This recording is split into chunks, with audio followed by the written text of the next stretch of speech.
अगर आपका भाग्य साथ नहीं दे रहा है, बहुत करने के बाद भी सफलता नहीं मिल रही है, तो एक चप्पल से जाग जाएगा आपका सोया हुआ भाग्य। ये टोटका जरूर आजमा कर देखें। नमस्कार दोस्तों, वास्तुशास्त्र के अनुसार हमारे आसपास रखी ऐसी चीजें जो हमारे ग्रह पर तो असर पड़ता ही है, साथ ही सकारात्मक और नकारात्मक ऊर्जा का भी संचार होता है। ऐसी चीजें जो कि किस शास्त्रों के अनुसार अगर किसी के भी घर में हो या आसपास होती हैं तो सफलता बिल्कुल नहीं मिलती है। घर में रखी हो तो सकारात्मक ऊर्जा के साथ साथ नकारात्मक का भी वास होने लगता है। ऐसे में ऐसी सभी चीजों को सही ढंग से और सही स्थान पर रखना जरूरी होता है। अगर भाग्य साथ नहीं दे रहा है तो पैरों में पहनी जाने वाली चप्पल भी आपका भाग्य चमका सकती हैं। जी हाँ दोस्तों, आपके पैरों में पहनी जाने वाली चप्पल ही आपके भाग्य को चमका सकती हैं। तो चप्पल से जुड़ी ऐसी ही कई बातें हैं, अगर आप उन पर ध्यान से और सारी वीडियो को देखेंगे तो आप स्थिति को अचानक से सुधार आता देखेंगे। चप्पल आपको अमीर भी बना सकती है और राजा को रंक भी बना सकती है। तो इन बातों को नज़रअंदाज तो बिल्कुल भी ना करें और वीडियो को पूरा ध्यान से देखें। अगर आप भी माता लक्ष्मी के सच्चे भक्त हैं तो वीडियो को लाइक करें और चैनल को सब्सक्राइब करना ना भूलें और एक प्यारा सा कमेंट जरूर करें। जय मां लक्ष्मी। वास्तु के अनुसार जूते चप्पलों से जुड़े कुछ ऐसी ही घटनाएं जो व्यक्ति के जीवन में लेकर आती हैं कुछ अच्छा और कुछ बुरा। पहला, चप्पल आपके घर में सही कोने में रखना। गलत हिस्से में रखने से घर में दरिद्रता आने लगती है। अब आप कहेंगे कि सही कौन सा होता है हिस्सा? वास्तुशास्त्र के अनुसार घर के इस कोने को छोड़कर आप चप्पल रख सकते हैं।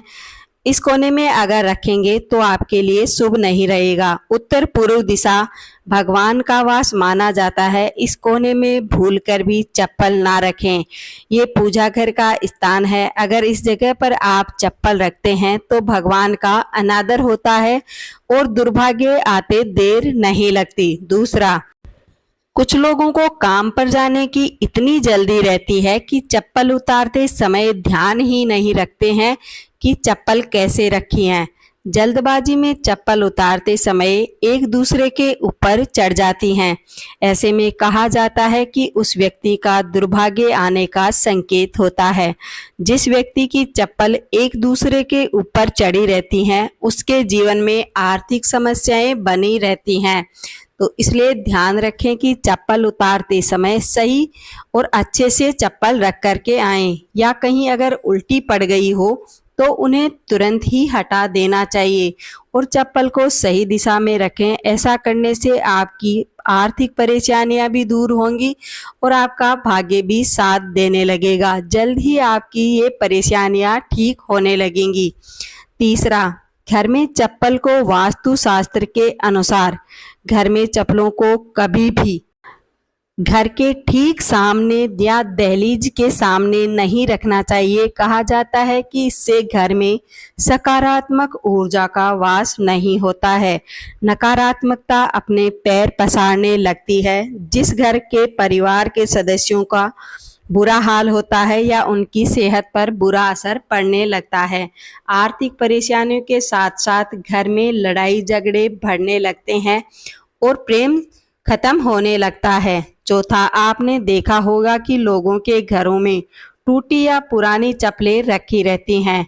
लोग ये सोचकर रख लेते हैं कि या तो उन्हें ठीक करवा लेंगे या फिर इनकी फिर से मरम्मत कराकर इन्हें काम में ले लेंगे। लेकिन क्या आप जानते हैं कि वही टूटी हुई चप्पल आपके भाग्य को भी बदल देती है। इन्हीं टूटी हुई और बेकार पड़ी हुई चप्पलों को आप पुरानी चप्पलों के कारण आपके घर में अशांति आने लगती है और दरिद्रता आते देर नहीं लगती। इसलिए जितना जल्दी हो सके टूटी हुई और पुरानी चप्पलों को जल्द से जल्द अपने घर से हटा देना चाहिए। पांचवा, घर का मुख्य द्वार, घर के मुख्य दरवाजे पर कुछ लोगों की आदत होती है, या यूं कहें कि फटे पुराने जूते चप्पलों को इकट्ठा करने का उनका एक शौक सा होता है। उन्हें पता ही नहीं होता है कि ये स्थान माता लक्ष्मी के आगमन का होता है। अगर यदि आप भी उसी स्थान को साफ नहीं रखेंगे तो माता लक्ष्मी आपके घर में प्रवेश कैसे करेगी। जब आप घर की दहलीज पर चप्पल रखेंगे तो किस तरह से माँ लक्ष्मी आएगी। माता लक्ष्मी आपके घर नहीं आएगी तो दरिद्रता सदैव बनी रहेगी। टूटे हुए जूते चप्पल हो या पहनने वाले जूते चप्पल हो, उन्हें हमेशा घर की दहलीज के साइड में रखें। छठा, यदि आपके ऊपर शनि की महादशा चल रही है जिसके कारण आपको तरक्की नहीं मिल रही है, आर्थिक परेशानियों का सामना करना पड़ रहा है, या हमेशा ही आप किसी ना किसी बड़ी चिंता में डूबे रहते हैं, तो शनिवार के दिन या आप अपने इंटरव्यू या काम पर जाते समय काले रंग के जूते या चप्पल पहनकर जाएं और उन्हें शनि मंदिर में छोड़ करके आ जाएं। जो भी उन जूते चप्पलों को लेकर जाएगा तो आपका भाग्य ठीक उसी समय से चमकने लगेगा। आपका भाग्य आपका साथ देगा और आपकी चल रही शनि की महादशा भी खत्म हो जाएगी। मंदिर में जूते चप्पल छोड़ने से और क्या दान करने से भाग्य का उदय होता है, जीवन में आ रही परेशानियों से छुटकारा पा सकते हैं। सातवां, वास्तु शास्त्र के अनुसार घर में पुराने जूते चप्पल रखने से भी नकारात्मक ऊर्जा का वास बना रहता है, जिसके कारण आए दिन कोई ना कोई समस्या बनी ही रहती है। इसलिए जूतों का प्रयोग ना हो रहा हो या जूते आपके काम के नहीं हैं, फट गए हैं, तो उन्हें फेंक दें, सबसे अच्छा रहता है। इन्हें फेंकना या फिर किसी अन्य को दे देना, नहीं तो शनि की वक्र दृष्टि उस घर पर सदैव बनी रहती है। एक अच्छे खासे व्यक्ति ये का भी भाग्य को खराब कर देती है। अनावश्यक जूते चप्पलों का जमावड़ा ना रखें। आठवां, भोजन करते समय ध्यान रखें कि कभी भी जूते चप्पल पहनकर ना करें। इससे भोजन का भी अनादर होता है, साथ ही आपका दुर्भाग्य भी बढ़ने लगता है। ऐसा करने से माता अन्नपूर्णा के साथ माँ सरस्वती भी रुष्ट हो जाती है, जिसके कारण आपका दुर्भाग्य का सामना भी करना पड़ेगा और आर्थिक समस्याओं का भी सामना करना पड़ सकता है। वहीं कुछ लोगों की आदत होती है कि रसोई घर में जूते चप्पल पहन करके काम करते हैं। ऐसे में ही रसोई घर में जूते चप्पल पहनकर जाना अशुभ माना जाता है।